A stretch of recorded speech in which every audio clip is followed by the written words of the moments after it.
o desfazer do ajuntado, né? Então, para quem não se situou ainda, estou situando aí o local onde nós nos encontramos aí no texto, né? Mas, como sempre, a culturazinha, né? Sim, de coisas que estão nos arredores da obra, em algum momento alguma coisa da psicanálise, em algum momento também alguma fortuna crítica, né? Aqui eu tenho uns trechinhos de uma entrevista que o jornalista alemão Günter Lorenz fez a Guimarães Rosa, né? E então eu vou ler alguns trechinhos e algumas citações de Grande Sertão, né, que aparecem aí nessa entrevista. Que eu considero são os comentários, né? Esses comentários aí que a crítica literária vem fazendo. É uma das obras que tem a maior fortuna crítica da literatura brasileira.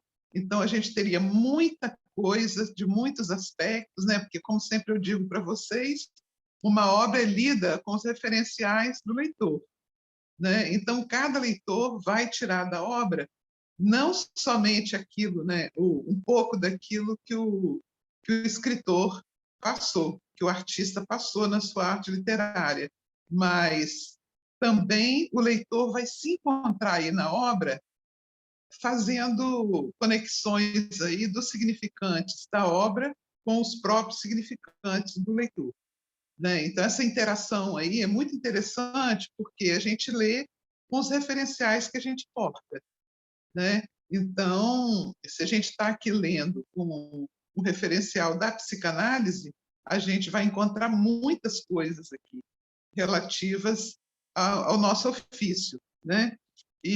Mas se é um advogado lendo, ele vai encontrar muitas coisas com relação ao botânico, então, né? Tem aulas aqui incríveis de botânica, né? E assim por diante. Cada leitor vai poder ler com seus referenciais. Então, aqui, né, seguindo aqui os comentáriozinhos, né, do Günter Lorenz a respeito do escritor Guimarães Rosa.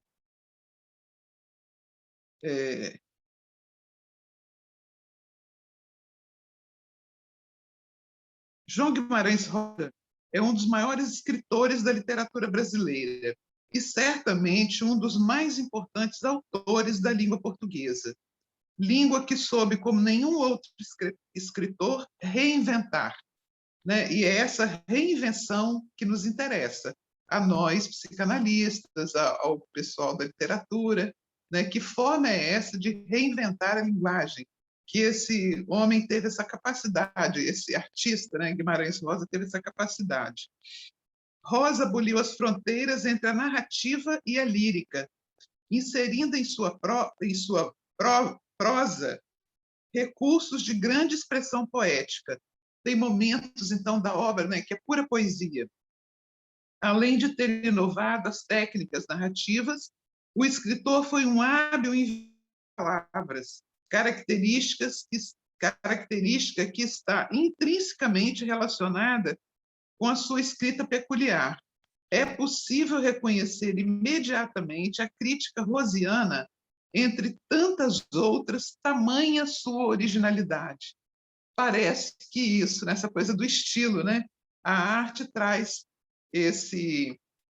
essa potência aí de teoria, né? Que é a teoria do estilo, né? Então, é uma temática bem ampla quando a gente vai falar de estilo, né? Mas quando um artista é reconhecido pelo seu estilo, né? Você olhou ali e fala, isso é um Portinari, isso é um Guimarães Rosa, quando você vai ler alguma coisa que ele escreveu, porque a marca dele está ali, né?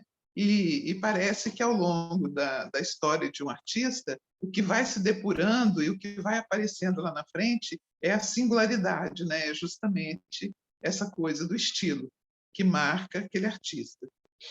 Então, a escrita rosiana, né, entre tantas outras, é reconhecida por sua originalidade. Os neologismos rosianos são frutos de uma extensa e intensa pesquisa linguística. Não é? Ele não fez isso por acaso.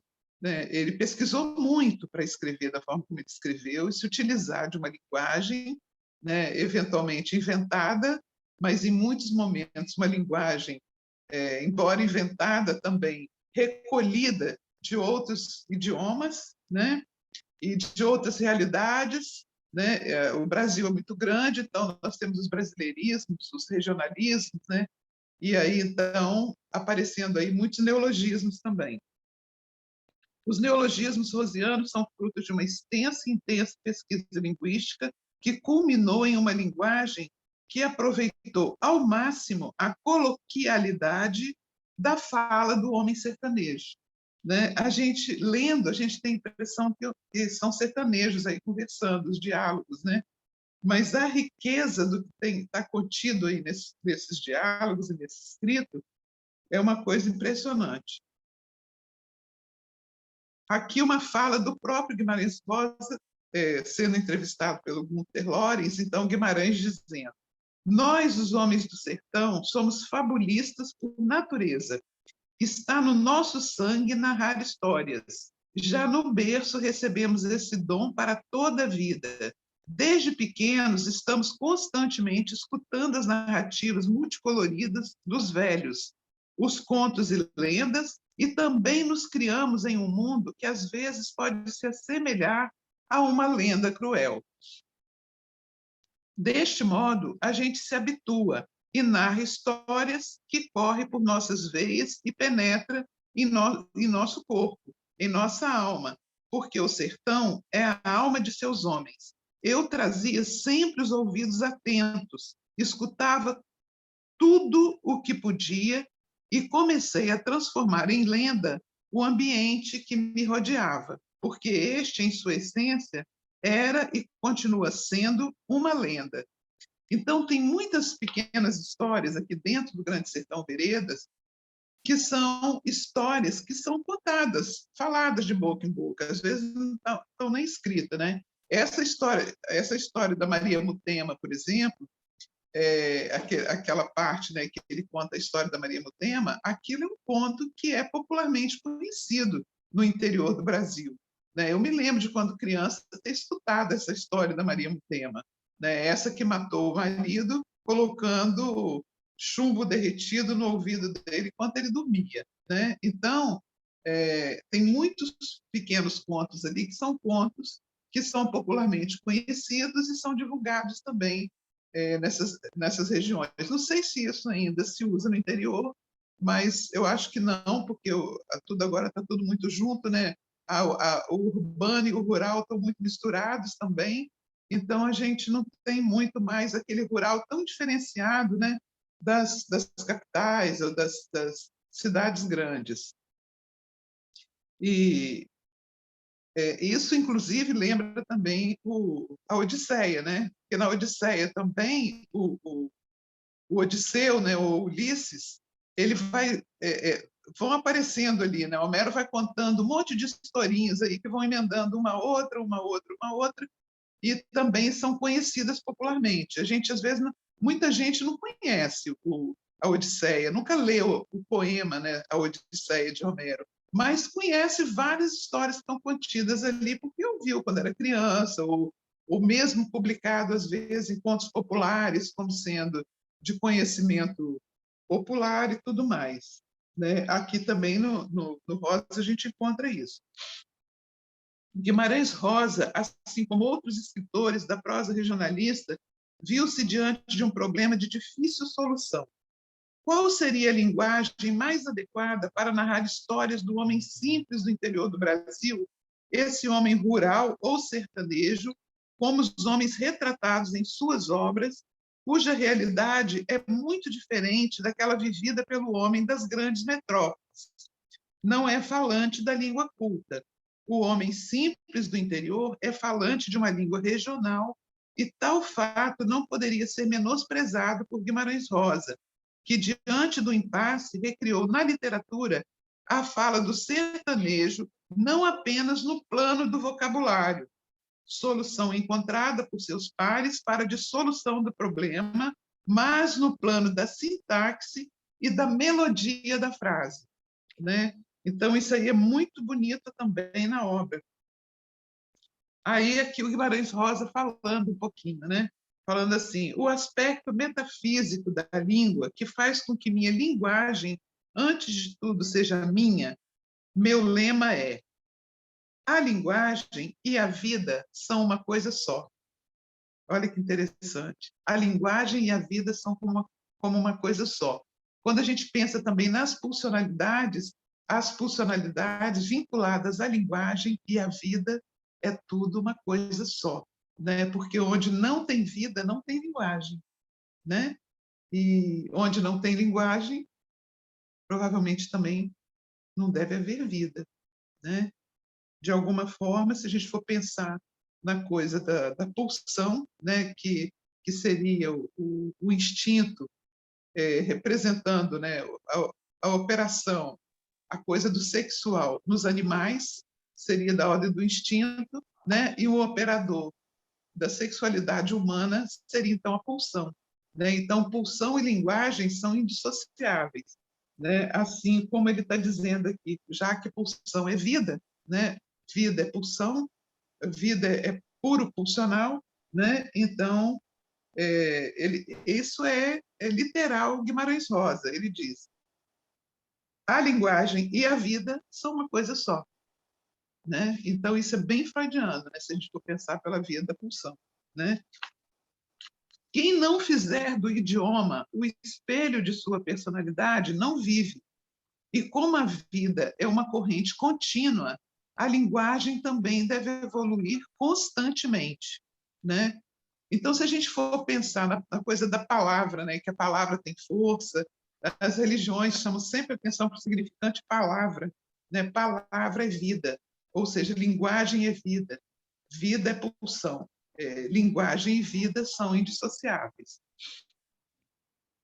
Então, isso significa que, como escritor, dizendo Guimarães Rosa, né, devo me prestar contas de cada palavra e considerar cada palavra o tempo necessário até ela ser novamente vida.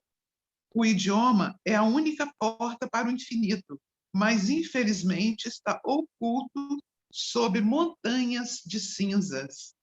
Olha que bonito isso, né? É igual quando uma pessoa começa a falar em análise, né? Ela começa a falar. São montanhas de cinzas que estão encobrindo alguma coisa que tem aí embaixo que é muito mais importante do que isso que está na superfície, né? Aí tem um pedacinho aqui que é do próprio entrevistador, né? Um comentário do Gunther Lorenz, dizendo assim: embora tenha tido cuidado de considerar o dialeto sertanejo, Guimarães Rosa não o fez de maneira realística ou caricata, como procederam outros escritores da literatura regionalista, que se preocuparam apenas com o plano vocabular. Rosa recriou a língua portuguesa em todos os níveis, resgatando termos em desuso, criando neologismos e fazendo uso de empréstimos linguísticos, inserindo esses elementos em estruturas sintáticas inovadoras. Em sua prosa, há um diálogo constante com a poesia, e essa característica é perceptível quando o escritor utiliza recursos tais como o ritmo, as aliterações, as metáforas e as imagens.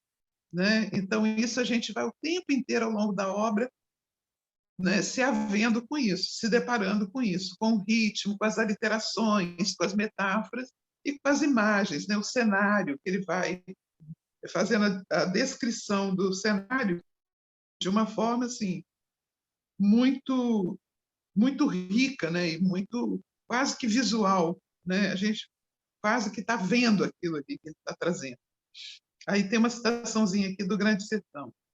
Mire e veja, o mais importante e bonito do mundo é isto, que as pessoas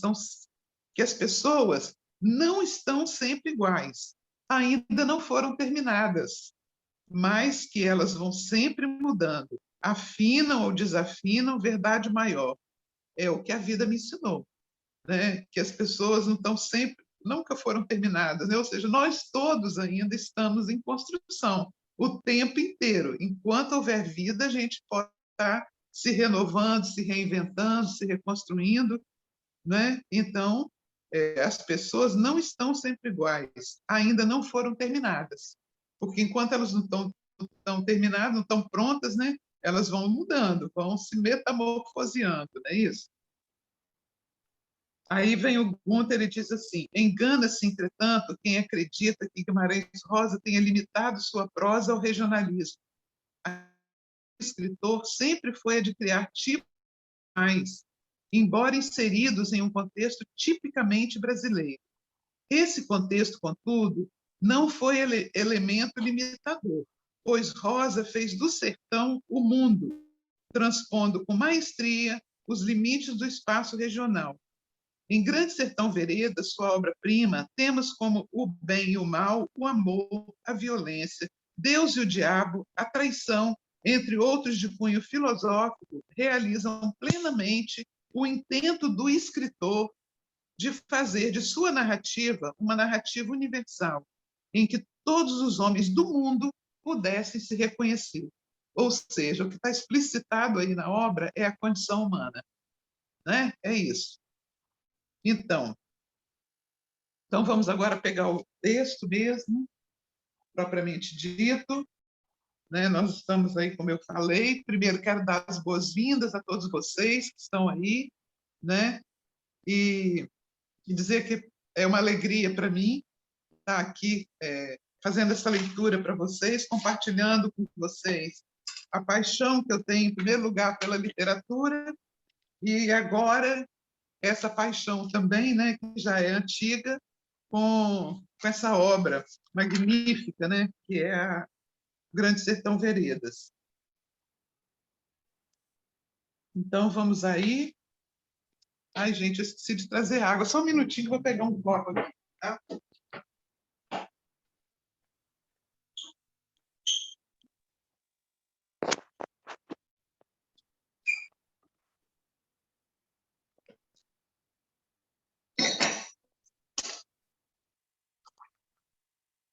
Bom,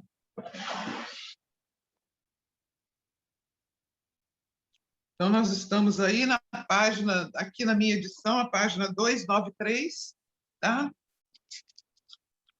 E o parágrafo, na verdade, é no meio de um parágrafo, de um grande parágrafo, e a frase começa: doidagem desses comuns repentes, o desfazer do ajuntado.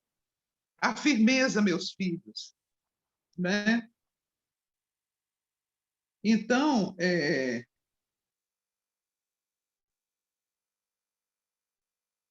todo mundo localizou? Está todo mundo aí marcado aí no texto? Então, nós estamos aqui numa situação, né, em que Zé Bebelo está aqui... Celeste, desculpa, Oi?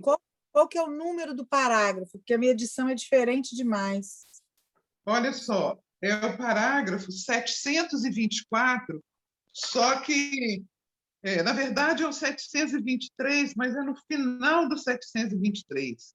E como é um parágrafo que pega várias páginas, né, é melhor você pegar por esse 724, que está assim. Mas então a soldadesca tinha vindo, alcançada, estavam chegando, né? Então, localizou? Localizei. Então Obrigada. é um pouco antes disso aí, umas 30 linhas acima, que está assim: doidagem desses comuns repentes, o desfazer do ajuntado.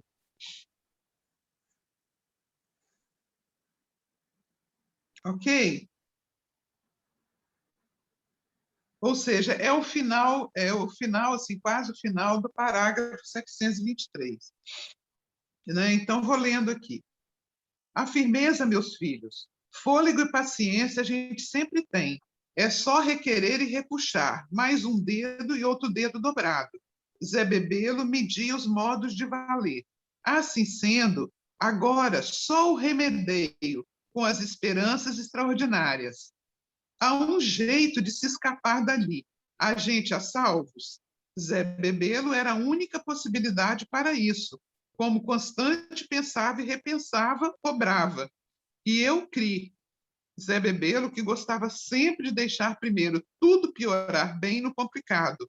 Um gole de cachaça me deu um bom conselho. Eu Sem a vida esqueci dos para soldados, falar. Quando você quiser falar. ok? Então, sem a vinda dos soldados, se viessem, a gente não estava perdidos, porque, olha bem, a situação é que eles estavam ali dentro de uma fazenda, uma casa abandonada de uma fazenda, entrincheirados ali, os Hermógenes e os Ricardões, né, que eram os dois chefes dos bandos que estavam lá fora, sempre pressionando, pressionando, eles tentando achar uma forma, porque também vai munição acabando, essa coisa toda, eles iam ter, já tinha sido chamado lá os soldados, né? O Zé Bebelo já tinha mandado, vocês estão lembrando, duas pessoas com conjunto de cartas, dois conjuntos de cartas iguais, né, dois jagunços, indo atrás da polícia para poder trazer reforço para o bando do Zé Bebelo. Só que o único que não era jagunço puro era Zé Bebelo, que era um policial, né, que estava transformado em chefe de jagunços, meio que um miliciano, né? Então, fazendo justiça com as próprias mãos, querendo acabar com o jaguncismo no sertão. Então, está lá Zé Bebelo agora tentando uma saída para um desfecho disso, né? Porque eles estavam acuados e não estavam vendo saída e já tinha morrido muita gente, os corpos estavam amontoados dentro de um quarto dessa fazenda, né? O cheiro já ficando insuportável, ou seja, um momento muito dramático do romance, né? Zé Bebelo não era quem tinha chamado os soldados. Ah, mas agora Zé Bebelo não ia mais trair. Não ia, e isso só por minha causa. Zé Bebelo carecia de rédeas, de um outro diverso poder e forte sentir, que tomasse conta, desse rumo a ele. Assim eu estava sendo, eu sabia. Zé Bebelo, mesmo dos relances de me olhar, fingia não conhecer minha vigiação. Afetava, mais ele se estreitava em meus palpos, conscienciado. Ou seja, Zé Bebelo já tinha sacado que Teobaldo não estava gostando nada daquilo, sentindo que Zé Bebelo estava traindo o bando inteiro, né, chamando o soldado para ajudá-lo, porque os soldados não iam querer ajudar os jagunços, já que o soldado, a polícia, combatia os jagunços, né? Então, mas o Riobaldo ficou de olho nele e ele ficou sem saída aí nessa situação. Então, tem uma palavrinha aqui, aqui em cima, né? Assim sendo, agora só o remedeio com as esperanças extraordinárias. Então, esse remedeio aí é uma palavra bem incomum, né? Mas ela tem a ver, não existe essa palavra dessa forma, remedeio, né? Ou seja, ele vai colocando a palavra como fosse um jeito jagunço, um jeito do homem do campo falar, né? Mas o remedeio, a gente pode pensar que tem a ver com remediar, e aqui, no caso, o sentido é justamente esse, ele está tentando remediar uma situação, né? Remediar como assim, né? Dar remédio, remediar mesmo assim na língua portuguesa é dar remédio, né? Remédio aos enfermos, ou também remediar é tornar mais suportável, aceitável, atenuar, minorar. Então eu acho que o remedeio que ele está dizendo é isso, que Zé Bebelo estava tentando um remedeio, né? Assim, de remediar aquela situação, né? De tornar aquela situação mais suportável, ou seja, o mais suportável naquele momento era escapar dali, porque estava muito difícil, né? Eles estavam perdendo, né, a luta. E aí vem essa palavra palpos, né? Então, esse palpos aqui eu achei interessante, porque mas ele se estreitava em meus palpos conscienciado, né? Então aqui tem uma mistura de papo, né? Ele estava engolindo ali o meu papo, aquilo que eu estava propondo, né? Mas também tem a ver com palpite, né? Palpos, meus palpites e meu papo, minha conversa, né? E eu achei interessante que tem um ditado, né? Um dizer em português, um dizer popular, que é assim, papo de aranha, né? Você já deve ter escutado isso. Quando se fala papo de aranha, na verdade, o dizer é palpos de aranha, né? Mas no coloquial, né, no popular, virou papo de aranha, né? Papo de aranha seria justamente isso, né? O papo de aranha é a pessoa que está numa situação difícil, né? Então vem um querendo remediar aquilo, aí vem a coisa do remedeio também, né?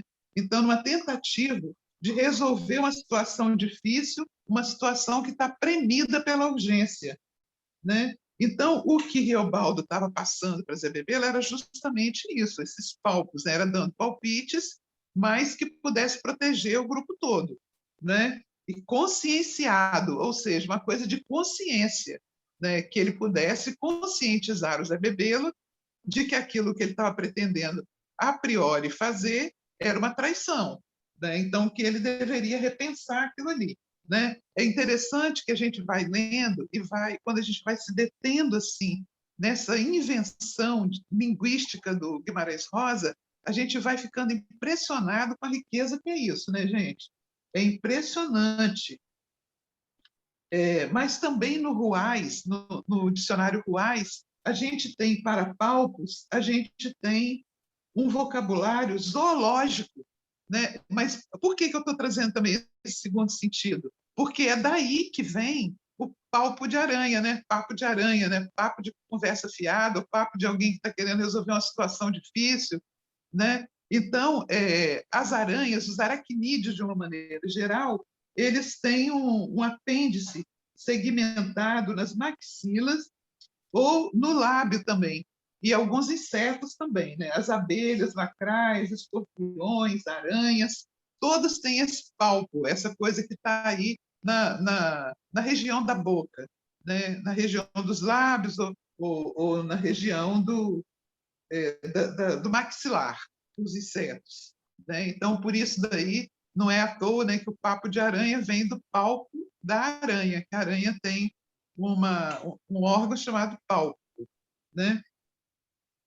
Então, e esses órgãos são necessários para orientação, né? São como fossem apêndices sensoriais desses aracnídeos, né? Então, isso. Aí a gente vai vendo, né? Essa palavrinha está aí, a pessoa pode passar por aí, não dá importância nenhuma e tal, mas com certeza Guimarães Rosa sabia o que era isso que ele estava falando. O que era palpo, que isso tinha a ver com esse dizer popular, papo de aranha, nada disso está aqui. Mas ele com certeza sabia, né? Então, a gente mergulhar numa obra dessa forma, né? Que a gente, então, quando vai lendo depois, que você já sabe disso, aí você vai lendo, você está mergulhado num universo que é arte, é sensibilidade, é poesia, é tudo, né? Tudo de bom. Agora, ele tinha de especular, de afinar a cabeça para o trabalho de imaginar maior, achar alguma outra invenção para resolver o final com acerto para a vitória de todos nós. Porque essa era a proposta de Riobaldo, que todos fossem salvos, sem traição nem airagem. Há tanto cri acreditado. Sabia que Zé Bebelo era muito capaz, só não ri. Ao menos outro deles, dos Hermógenes, quero ver se resgato de abater, até vir o sereno do anoitecido. Eu meditei. Não deu, não pude. O que houve, o conseguinte, foi que Zé Bebelo pegou em meu ombro. Ele mudou de lugar e pôs a cara no meio da luz. Aí, está ouvindo, Tatarana Riobaldo? Está ouvindo? Ele disse com um sorriso de tão grandes brilhos que não era de ruindade nem de bondade. Aquilo foi num dia, devia de estar sendo por volta de umas 3 da tarde, pelo rumo do sol. Ouvi. Mas então a soldadesca tinha vindo alcançada, estavam chegando, né? Será que a carta chegou lá e agora os soldados estariam chegando? Era, era remexendo um rebuliço de nós todos, mesmo porque os mais não conheciam aquele motivo, de nada não soubessem o tensionado. Os praças, o tiroteio deles, pegando os Hermógenes de supetão, surpresa bruta de retaguarda.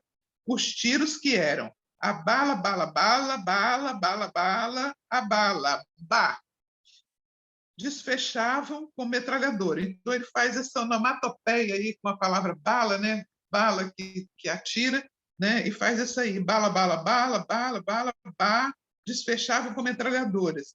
Aí, a reja rajava, a reja rajava, olha essa palavra, é uma onomatopeia, é como se fosse essa coisa aí, desse arranjo, né? Esses tiros e tudo, jatos assim de tiros, né? Aí arrejarrajava, feito um capitão de vento, até destroçava. Celeste, Oi, eu tenho a ei, impressão que eu escrevi sobre essa palavra. ei, Beth. Ah, Oi, tudo é, bom, gente? Eu ah, acho que na correspondência do Guimarães Rosa com o tradutor italiano, é de memória, né? Isso aqui. sim, Ele falou, é claro, o tradutor para o italiano perguntou para ele o que era isso. Depois eu vou olhar ali no meu texto, aí que ele falou: ah, isso é um verbo lindo, só conjugado só em A. Traduza por. Eu vou olhar ali no meu texto. Eu acho que é um grande barulho, a tradução é um grande barulho. é. Aí tem o diálogo do Guimarães. Eu vou procurar ali no meu celular, aí eu digo para vocês. Então tá, se você localizar, lê para nós. Né? Ah, Aqui o que eu encontrei, assim, um comentarista do Grande Sertão, dizendo que esse arja, a, é, arrejarrajava, arrejarrajava, como fosse um grande barulho, né, dos tiros, porque tem tiro, ó. É bala, bala, bala, bala, desfechavam com metralhadora, aí, né, feito um capitão de vento. Até destroçavam também, nas custas da casa, apre, meninos, faz mal não. A vantagem do valente é o silêncio do rumor, né? Zé Bebelo sentenciava. Zé Bebelo trepava em altas serras, duvidava de nada, que vencia. Quem vence é custoso não ficar com a cara de demônio. Imagina, numa guerra dessa, quem vence, né, só vai ficar com essa cara aí mesmo, não tem outro jeito. Dele de perto não saí. A atenção e ordem ele recomendava. O cano de meu rifle era tutor dele antes de minha hora, no que ele mandasse opor e falasse, eu não podia basear dúvidas. Mas, desde vez, aquilo a vir gastava as minhas forças. Ali, sem a vontade, mas por mais do que todo saber, eu estava sendo o segundo, andando quiser bebê-lo, falecesse ou trastejasse, eu tinha de tomar assumida chefia e mandar e comandar outro fosse.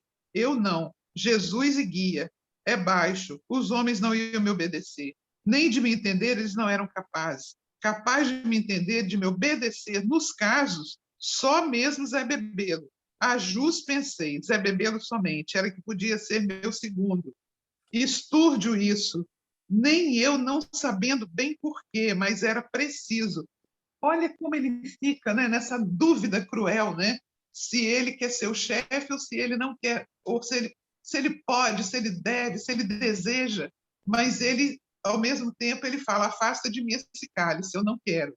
Né? Ele acha que ele não vai ser liderança para conseguir dar conta, né, dos demais. Ah, alguém querendo falar? Eu vi uma mãozinha levantada, pode sou falar. eu. Oi. Acho, não sei se é o verbo, não é o saravá, saravaja. Ah, É isso? Porque não, arrejarrajava. aqui no meu texto está. Conta como achou o verbo saravaja. Aqui, meu caro Bizarre, que é o nome do tradutor italiano, eu Sei. confesso que começo a sofrer com você.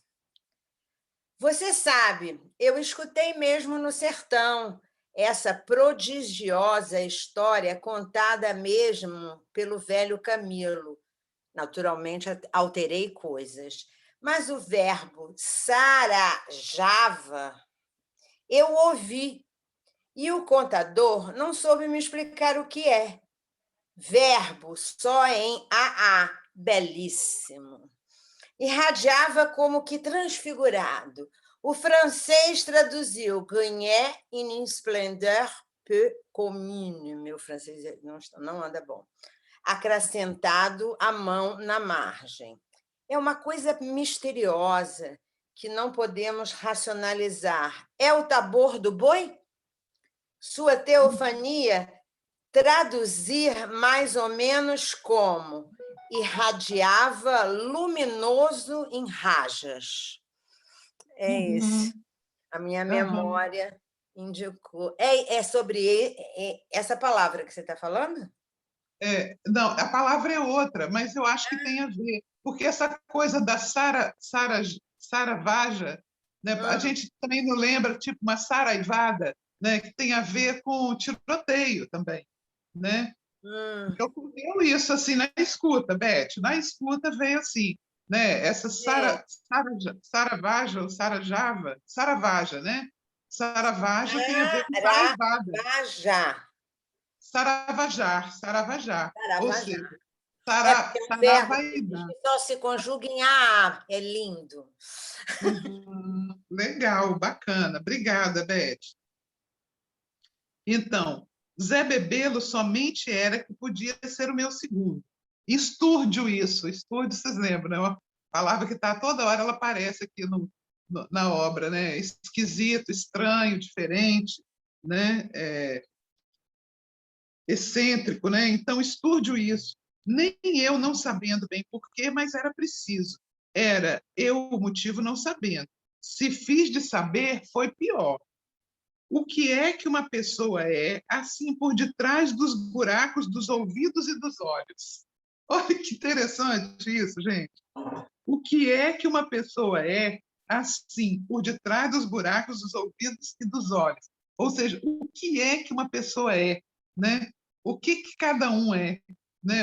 Será que o que a gente vê? Porque o que a gente vê é o que a gente lê, né, do outro, mas o que a gente lê com nossos referenciais, né? Então, o que é cada um, né, por trás dos buracos dos ouvidos e dos olhos, né? E não é à toa que tem essa coisa aqui dos olhos, de novo, né? Porque está em relevância o tempo inteiro na obra a coisa do olhar, né? Dos olhos, do olhar de Adorim, desse olhar, né? E, e também, né, a gente falando também da pulsão escópica, né, do olhar, e da pulsão invocante, que tem a ver também com a escuta, né, essa pulsão que invoca e que é escutada, né? Então, atrás dos buracos dos ouvidos e dos olhos, o que tem, né? O que tem é algo que lê o outro, né? Isso sim, isso tem algo que lê o outro. Mas até para fazer a autoleitura, né, a leitura de si próprio, né, esses ouvidos e esses olhos não ajudam muito, né? Mas as pernas não estavam.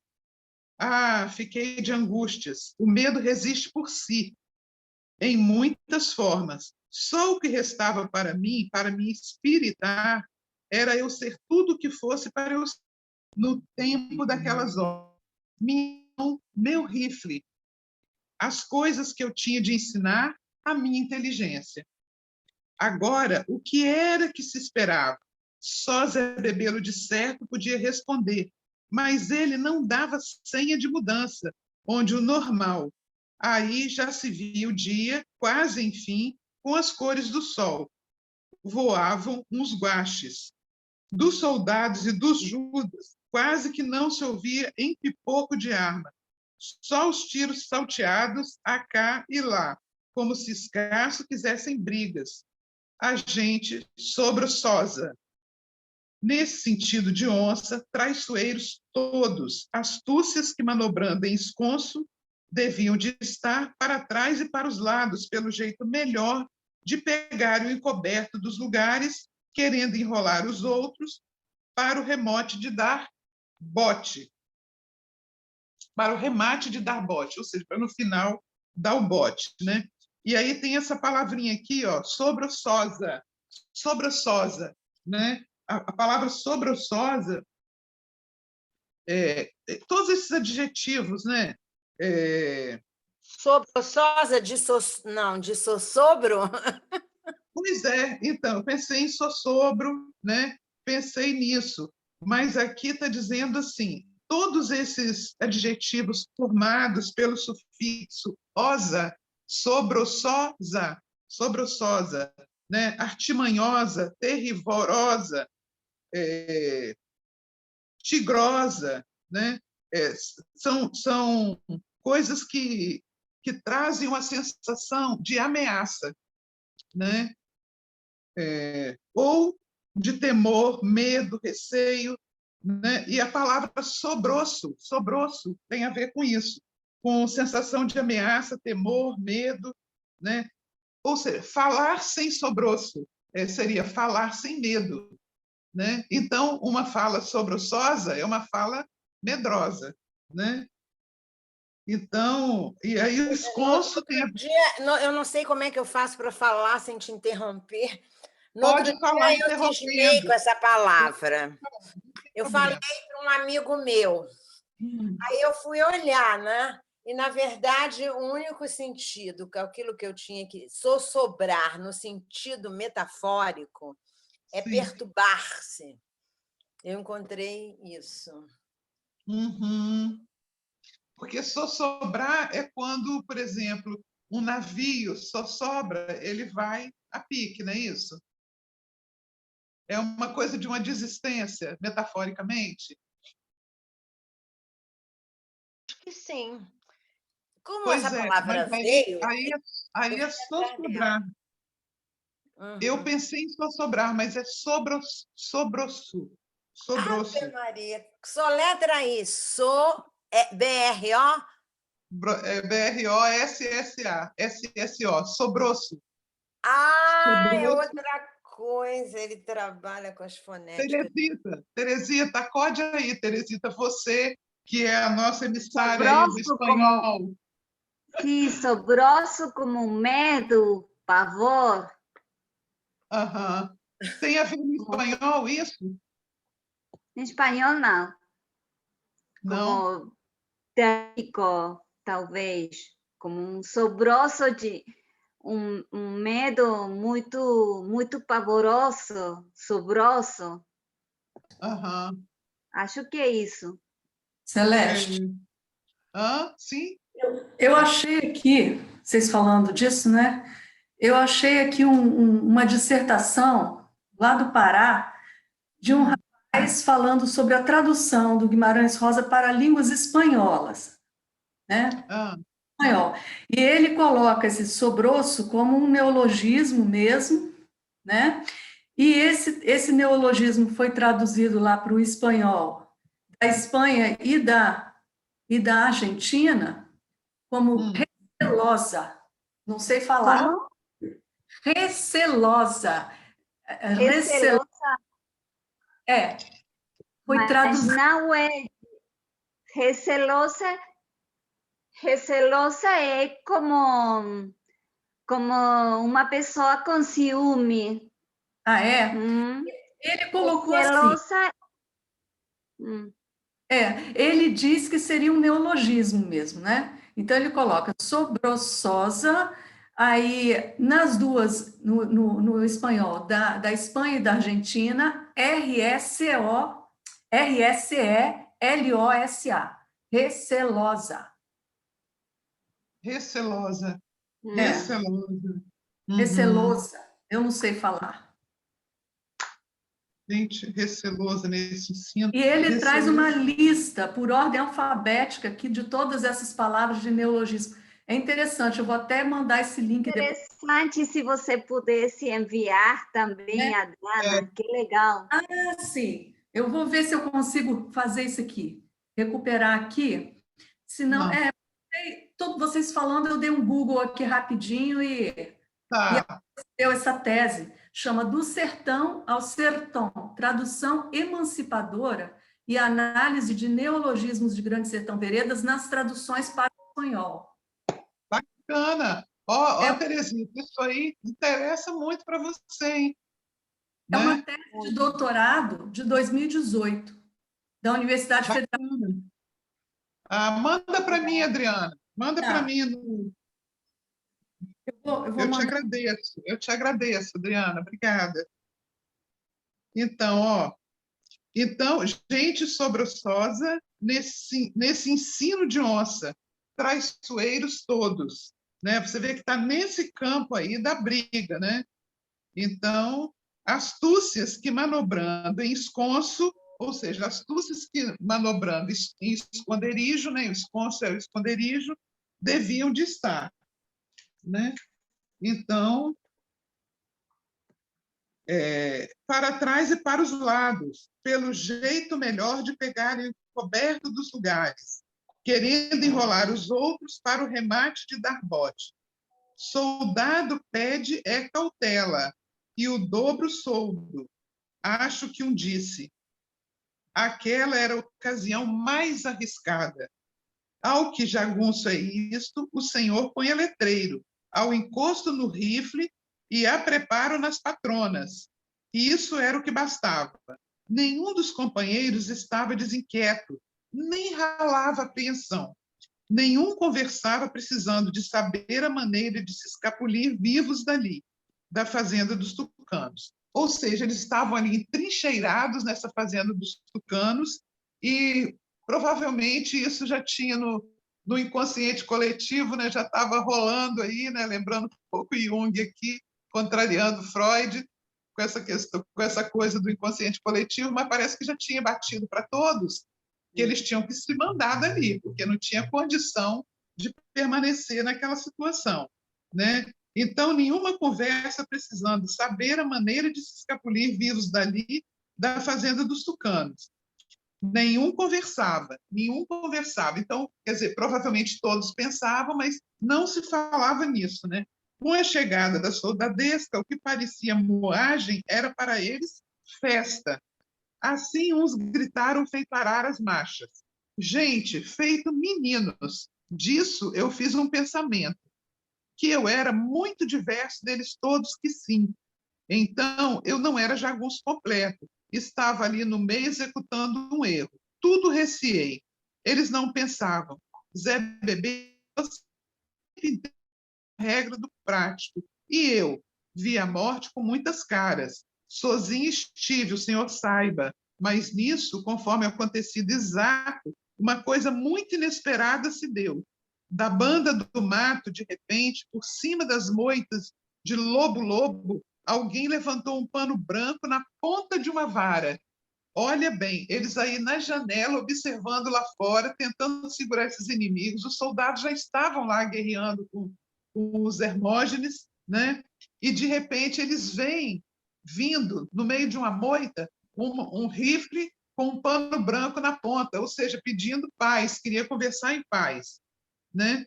E essas moitas aí do lobo-lobo, né, que é uma vegetação, né? Esse lobo-lobo é um arbusto da família das violáceas. O lobo-lobo é nativo no Brasil, né? Então, alguém levantou um pano branco na ponta do rifle, né? Na ponta de uma vara, aliás, na ponta de uma vara. A gente não tinha licença de abrir fogo no alvo daquele trapo. Então, vocês veem que tem uma ética aí. No meio da guerra, vem o inimigo lá, mas com um paninho branco acenando, então para tudo. Ele está pedindo uma trégua, alguma coisa, né? Apraz que a gente ia consentir em negócio com Judas, aqueles, para mim, guardavam a definitiva marca. E só o que podiam trazer era a maldição. Mas é bebê-lo, maneiro em presteza, já tinha amarrado um grande lenço branco na ponta de um rifle, ou seja, do lado de cá, Zé Bebelo amarra um pano branco na ponta do rifle para dizer para o que estava vindo de lá com a vara que ele estava aceitando o pedido de trégua, né? E mandou que o mão de lixa aquilo erguesse e sacudisse no ar. A regra que é regra, Zé Bebelo diz, a solenidade de embaixador sempre se tem de consentir, até para herege, até para bugre, né? Então, bugre, né? Eu fui atrás desse bugre. Bugre, todo mundo lembra aquele carrinho lá, tipo um jeepzinho que anda nas areias, né? Nas dunas, né? Mas bugre também tem uma conjunção com heresia, com essa palavra que vem antes, até para herege, até para bugre, né? Bugre parece que é um herege mais forte ainda, né? O movimento bugre é um movimento herético que surgiu na Europa durante a Idade Média. É uma força contrária aos preceitos da Igreja Ortodoxa, da ortodoxia da Igreja Católica, né? Então, esse bugre aí, ele vem no sentido disso, de um movimento herege que aconteceu na Idade Média. Celeste, no Nordeste, bugre também significa indígena. Indígena também, né? Aham. Isso daí eu não achei, não. Obrigada, Adriana. Então, esse movimento herege, né? E também isso que eu falei, né? Aquele jipezinho, né? Que atravessa aí nas dunas. Aqui, ó. No dicionário aprovado. Bugre, indígena pertencente ao grupo dos bugres. Aham, legal, bacana. Quem falou? Débora. Oi, Débora, legal, Débora, bacana. Muito bom, obrigada. Então, aprovavam os outros, deram razão. Achei que estavam com a vontade de saber que notícias eram. O que vir, vinha.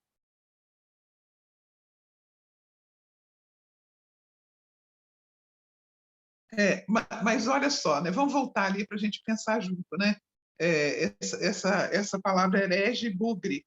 Olha o sentido aqui, porque Riobaldo estava contestando um pouco de levar em conta a ética, porque, na verdade, os caras tinham feito um arraso, né, com os animais, com os cavalos, com os próprios jagunços do lado de cá, né? Mas Zé Bebelo, ele não, ele tem a lei bem internalizada, né? Ele era policial, mas era uma lei também bem cheia de heresia, né? Porque ele ultrapassava os limites da lei, porque ele queria fazer lei, ele queria acabar com os jagunços, independente de ser pela via mesmo da lei dos homens, né?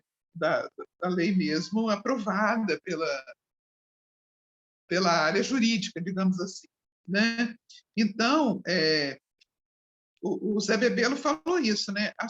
Então, tem lá um cara balançando um paninho branco, então nós temos que ter uma solenidade de embaixador. Sempre tem de consentir. Até se o cara fosse um herege ou um bugre, né? Que seria esse herege mesmo muito forte, né? Então, todos os jagunços que estavam ali aprovavam, né? E o Riobaldo ficou meio assim, né? Ficou meio inseguro de estar fazendo isso, mas o chefe comandou, então ele estava ali também concordando. Com o que mais admirei, a mensagem daqueles panos brancos de lá e de cá durou um certo tempo. Como tudo nesta vida, carece de direito se acertar, né? Então, durou um tempo, né? Ficou um paninho branco de lá abanando, o paninho branco de cá abanando, né? Os dois tentando fazer essa comunicação. Depois, o sujeito apareceu do capim e veio. Devia de ter passado por um rombo feito na cerca. A certa distância, estava no eirado e um dos nossos disse reconhecendo: é o Rodrigues Peludo, homem devoto do Ricardão, que era, os outros companheiros concordaram. Atrás desse, meio engatinhando também, surgiu mais um. Então, vinha vindo aí esse Rodrigues Peludo, e atrás dele vinha vindo o Lacral. O Lacral era do lado de cá, né? Mas ele aproveitou que o inimigo estava com a bandeira branca e estava indo, ele foi engatinhando atrás também, né? Então, eles viram, na verdade, ao invés de estar vindo só um homem, estavam vindo dois. E o Rodrigues Peludo virava para trás, falava qualquer coisa, parecia que estava mandando o Lacral embora. Mas o Lacral teimava, seguia acompanhando o outro. Gente, de onde é que está se comparecendo esse Lacral? Faz tempo que não se tinha ciência nenhuma dele, o qual era dos Gerais do Bolô, terra jequitinhonha e homem de certa valia, caboclo claro, e que ele, sendo réu, tinha esfaqueado na sala de júri um promotor em outroras. Então, esse Lacral era um criminoso, né, mas que estava querendo se aproximar ali do bando. Vamos ver o que ele está querendo arrumar ali, né? De ver os dois perto, assim, pessoas, escada acima, e presentes em pé diante da gente, nas decididas condições, achei muito esquisitice. Rodrigues Peludo levantou os olhos, feito se a gente estivesse no céu, e saudou normal. Daí disse, ele lá debaixo da escada, olhando para os jagunços que estavam lá em cima, né? Falou, seu chefe era com o Zé Bebelo, né? Aí Zé Bebelo grita para ele, homem, te vira de costas. Zé Bebelo regrou. No assim simples, eles obedeceram, tanto um, tanto o outro, mas estavam muito armados. Momentos que foram, eu louvei a coragem, calma daqueles dois, que em qualquer longe recanto, um soldado talvez estivesse em poder de derrubar por bel prazer, porque os soldados não pertenciam nessa cerimônia. Afiguro o que pensei, né? Então ele falou assim, mas se os soldados lá de longe, né, tiverem visto, né, esse Rodrigues Peludo aí subindo a escada, né, indo lá ao encontro do outro bando, eles eram um bom alvo para os soldados dispararem contra ele, né? Porque afinal o soldado não tinha esse pacto aí ético, né, e a bandeirinha branca, não tinha nada disso, né? E Zé Bebelo perguntou, impondo ordem de resposta. Que mandatela eles traziam? Do lado meu, o Diodolfo chiava a boca num dente, conforme sestro dele, e o José Gervásio sussurrou. Tramóia.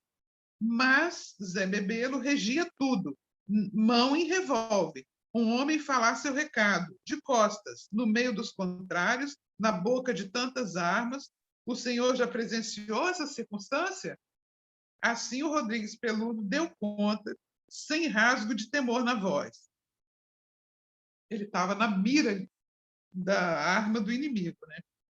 Mas aí ele fala, né? O Rodrigues Peludo, né? Que estava ali levando algum tipo de consideração, né? Para fazer pessoal, com o Zé Bebelo. Aí ele diz assim: com sua licença dada e nos usos, estou trazendo essas palavras, seu chefe, que para repetir, fui mandado que, em vista desses soldados e do mais, que é com todos, não era mais aproveitável para uma parte ou outra se fazer trato de paz por tempos. Ou seja, estava pedindo trégua, porque os soldados estavam lá atirando em cima deles, o bando estava num sofrimento muito grande, então eles resolveram de trégua, né? Dar uns tempos aí de calmaria.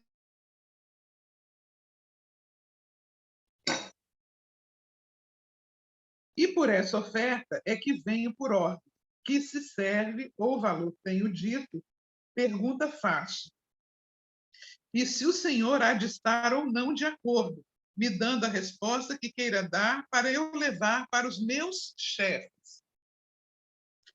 Que chefes? Zé Bebelo indagou, sem tom de nenhuma malícia. Rodrigues Peludo demorou um ponto, fazendo menção de virar o rosto, mas o que deixou em tempo de fazer e contestou Nhô Ricardão e seu Hermógenes. Ou seja, ratificou o que todo mundo já sabia, né? Que os chefes lá eram o Ricardão e o Hermógenes. E aí, então, Zé Bebelo pergunta, e eles, então, estão querendo paz? Aí o Rodrigues Peludo, né? Estão propondo um acordo correto. Em boa distância, do mato do Grotal, estralejou um tiro que era de fuzil, e uns outros muito estampidos. O que aquilo me constou era que era falta de respeito. Tiros que não beiravam por aqui. Mas, mesmo assim, Zé Bebelo diz, homem, vocês podem abaixar o corpo. Rodrigues Peludo, sempre de costas, se agachou, depositou o rifle no chão.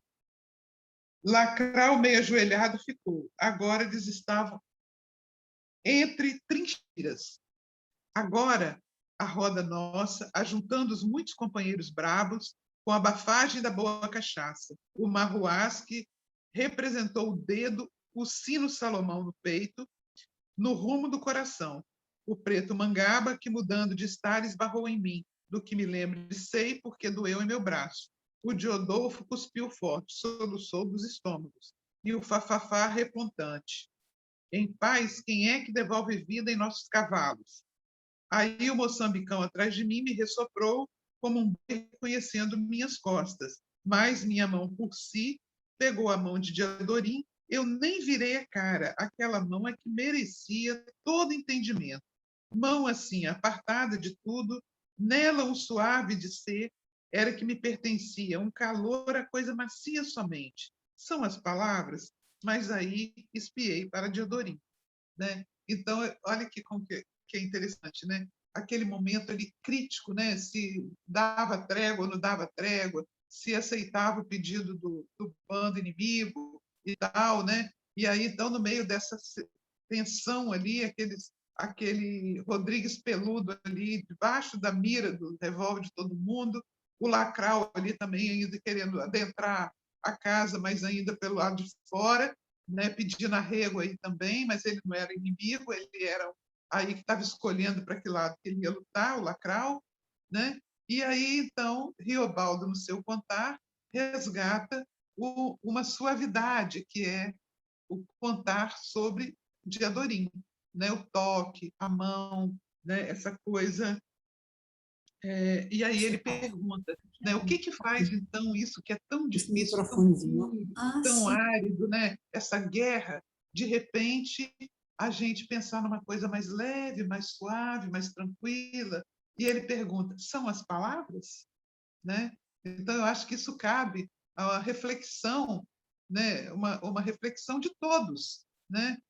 Cabe que a gente reflita sobre o poder das palavras. Né? Se as palavras estão aí no grotesco, no rude, no combate, na briga, né? Então as palavras elas têm esse tipo de efeito. Né? Mas olha só a pergunta que ele faz. Mão assim apartada de tudo, nela um suave de ser, era que me pertencia, um calor, a coisa macia somente. São as palavras? Né? Não é incrível isso? Né? Ele perguntando a força da palavra, né? Que força que a palavra tem, né? Que de repente aquilo tudo que estava sendo traduzido ali, né? Por tiro, por luta, por briga, né? Mas não apareceu o quê? Porque sempre aparece. Né? Então, Você liga aqui, elas esperam que você fala. Aqui, ó, saiu a voz. Celeste, seu microfone, liga ele, por favor. Eu fui desligar o dela, acabou apertando o seu. Desculpa. Tudo bem, sem problema. Então, aí, né? Mão assim apartada de tudo, nela um suave de ser era que me pertencia, um calor a coisa macia somente, né? Então essa, né? Olha que coisa importante isso, né? Essa força da palavra, tanto para aquilo que é dificuldade, que é luta, quanto para aquilo que é, suave, suavidade, macio, né? Coisa do macio. E ele despertou do que tinha se esquecido, deixado de sua mão, que ele retirou da minha outra vez, quase num repelão de repunho. E ele estava sombrio, os olhos riscados, sombrio em sarro de velhas raivas, descabelado de vento. Demediu minha ideia. O ódio é a gente se lembrar do que não deve de. Amor é a gente querendo achar o que é da gente. O palavreado destes. Diadorim chiou por detrás dos dentes. Diadorim queria sangues e fora de veias. E eu não concordava com nenhuma tristeza. Só remontei um pasmo e um consolo expedito, porque a guerra era o constante mexer do sertão. E como com o vento da seca é que as árvores se entortam mais. Mas pensar na pessoa que se ama é como querer ficar à beira d'água, esperando que o riacho, alguma hora, pousoso, esbarre de correr. E a Laripe buliu no bisaco, estava recheando de novo as suas cartucheiras. Mas isto tudo que conta o Senhor se compartiu de saber em pouquinhos minutos instantes, e do modo de um prosseguir sem partes, porque Zé Bebelo, as mãos na cinta, se encurtava frio em inciso, feito uma cobra, da construção da frase, feito uma a cobra. O que disse, o quanto. Homem, e o que mais? Aí ele faz essa inquirição aí com esse novato que está chegando aí para dar recado lá do inimigo, né? Então ele pergunta para ele: e o que mais que você tem aí para falar? E ele fala: era tudo o que eu já falei, chefe seu, ao que peço vossa resposta para conduzir, e em caso de algum acordo que é de bom respeito, as ordens tenho para com meu juramento fechar trato. Foi a resposta de Rodrigues Peludo, com a clara voz de quem está mais cumprindo do que querendo. Até inveja eu tive dele, porque para viver um punhado completo, só mesmo em instâncias assim. Antes bem, Zé Bebelo glosou, quem é que está rodeando e vexando os outros e atacando? O em usos é a gente, isto é, o Rodrigues Peludo compôs o confessar. Ah, isto era? Ah, e então? Ao que vinha ajustar é propostas, ao para salvo e lucro das nulas partes, as ambas, caso se Vossa Senhoria se concorde. Se Vossa Senhoria, né? Vossa Senhoria. Só menos aprumo, nem o tom. Mais de tudo seja também o que gravei aí, disse Rodrigues Peludo. Foi um ter-tem de existidas lealdades. Assim que inimigo persistia, só inimigo surunganga, mais enxuto e comparado contra homem, sem o desleixo de e podia conceber em outra, sua outra razão também. Assim que, então, os de lá, os Judas, não deviam de ser somente cachorros endoidecidos, mas, entanto, pessoas feito nós, jagunços em situação, que por resgate da morte de Joca Ramiro, a terrível que fosse, agora ia gastar o tempo inteiro em guerras e guerras, morrendo, se matando, aos 5, aos 6, aos 10, os homens todos mais valentes do sertão.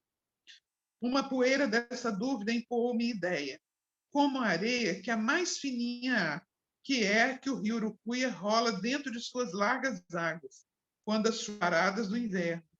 Ali dos meus companheiros, tantos mortos. Acaso que companheiros eram, e agora o que se depositava deles era o assunto de lembranças, e aquele amassado e envelhecido feder, que às horas repontava, constado que produziam isso, mesmo estando amontoados no cômodo soturno, entrapadas as frestas da porta, e cá fora, se torrando couros com folhas polvreadas, mediante os estoques desse mau cheiro. Por certo, Rodrigues Peludo e o Lacral iam orçar a boa conta de nossos mortos, afora os feridos leves e graves. Né? Então, aqui, entrapadas, né? Entrapadas as portas, as frestas das portas, as frestas ali onde estavam os defuntos ali dentro daquele quarto e que passavam aquele cheiro, então elas foram entrapadas, ou seja, foram colocados trapos nas portas.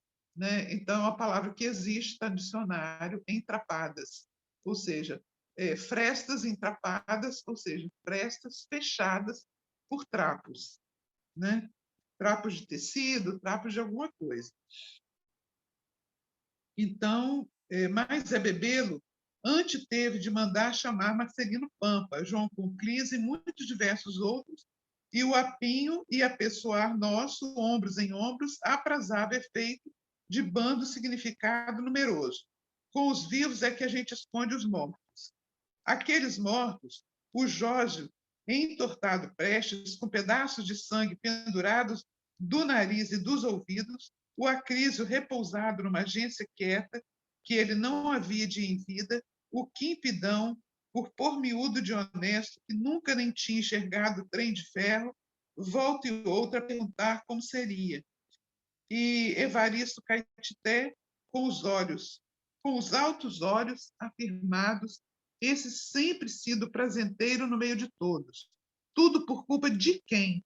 Dos malguardos do sertão. Ali, ninguém não tinha mãe, redigo ao Senhor. Quando raio, quando arraso, os Gerais responde com esses urros. A culpa daquele Rodrigues Peludo, por um exemplo, desmenti. O ódio de Diadorim forjava as formas do Fausto. Ódio a se mexer, incerto e justo para ser, era o meu, mas na dita ocasião eu daquilo sabia só a ignorância. À toa até que estava relembrando o Hermógenes. Assim, pensando no Hermógenes, só por precisão de com alguém me comparar. E com Zé Bebelo, eu me comparar, mas eu não podia. Agora, Zé Bebelo, eu mesmo era quem estava botando debaixo de julgamento. E se ele soubesse, naquela cabeça grande, o que Zé Bebelo pensava era o útil, o seco e a pressa. De curto ponto, ele disse, concedendo um final. Resolvo, sendo em séria fiança, eu aceito o intervalo de armas, com o prazo demarcado de 3 dias. De 3 dias, digo, agora, homem, tu vai, remete isto ao que estiver o seu chefe, seja lá quem. Vou, o Rodrigues Peludo se prometeu. Se sendo em séria fiança, então de lá dê 3 tiros para o trato fechado. Assim assente para esta noite, no instinto em que a primeirinha estrela se frisar. Vou, ele confirmou. Né? Então, ele pediu isso, para ele chegar lá, falar com o chefe, que era 3 dias de trégua, e que se os chefes lá concordassem, era para ele dar 3 tiros, que era o sinal que estava fechado o pacto, então. O Rodrigues Peludo repuxava a bandoleira do rifle e salvava a saudação. As vozes do ruído reponho que nenhum de nós não sabendo se a decisão de Zé Bebelo era justa e convinhável. Ninguém disse mote de dúvida nem de aprovo. Nisso, no olho do silêncio, ainda era só o que me prevalecia. Rodrigues Peludo botou o rifle no sovaco, já no jeito de que ia engatinhar descendo a escada. Mandava a vontade de um sabente de si. Zé Bebelo mandava, ele tinha os feios olhos de todo pensar. A gente preenchia, menos eu, isto é, eu resguardava meu talvez. Mas aí, de abalo, o Lacral, que tinha persistido, quieto feito ouvindo Santa Missa perto do altar, ele surge, se vira, virou. Pelo repente, atraque disse. Né? Então, lembra, né, que estava vindo atrás do Peludo, né, do Rodrigues Peludo, um jagunço Lacral, que era conhecido desse bando, e que ele estava querendo conversar com o bando. Né? Então, acabou ali a conversa, resolveu a parte ali com o Rodrigues Peludo, e agora, então, entra o Lacral para dizer a que ele tinha vindo. Aí ele diz assim para o Zé Bebelo, né, o Lacral: aqui eu fico no meio de vós, meu chefe. Aqui vim para isto. Sou o homem que sempre fui, do estado de Joca Ramiro. Ele é o das próprias cores. Agora meu braço ofereço, chefe, a por tudo quanto se sobreponha o senhor de me aceitar. Então, ofereceu o serviço dele ao bando, né? A carga daquilo tão exclamante, a forte palavra, a soma, assim, de frechar surpresa, a gente capistrou grossamente, sem fala. Tudo o que ele disse, o Lacral se empinou em pé, onde mais deixou o silêncio se perfazer da questão anterior. A suplicação, o concitado, o que era fato imponente, digo ao Senhor: mire e veja, mire e veja. Mire e veja, mire e veja.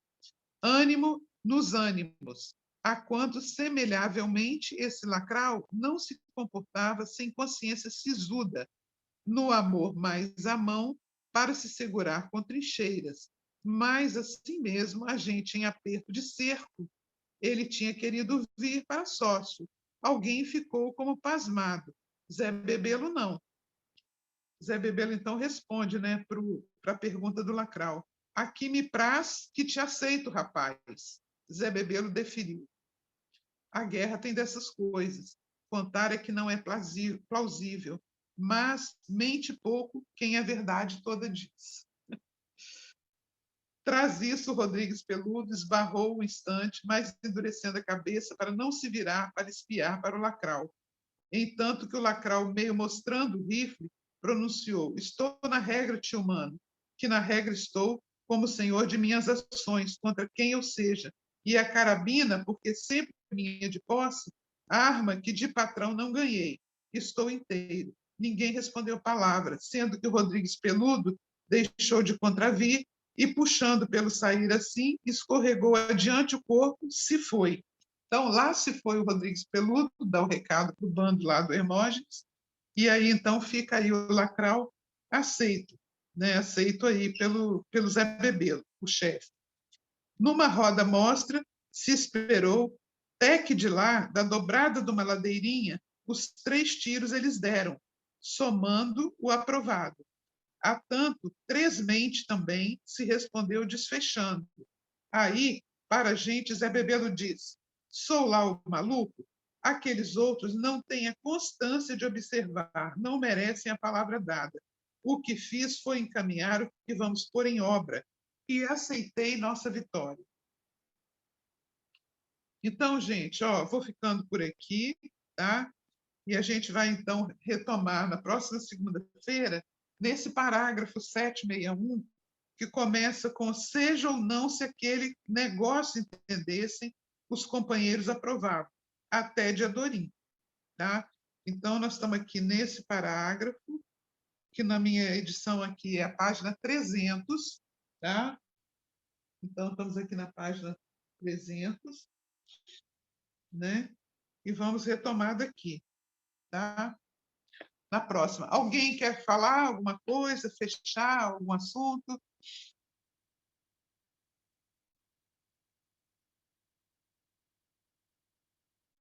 Ok, então, tudo bem? Então, espero vocês na próxima segunda-feira, à 13h. E muito obrigada pela presença, gente. Beijos para todos aí. Tchau, Celeste, obrigada. Beijo. Tchau, Celeste. Tchau, tchau. Tchau, Celeste, obrigada. Tchau, obrigada a vocês. Abraços a todos. Tchau, Celeste.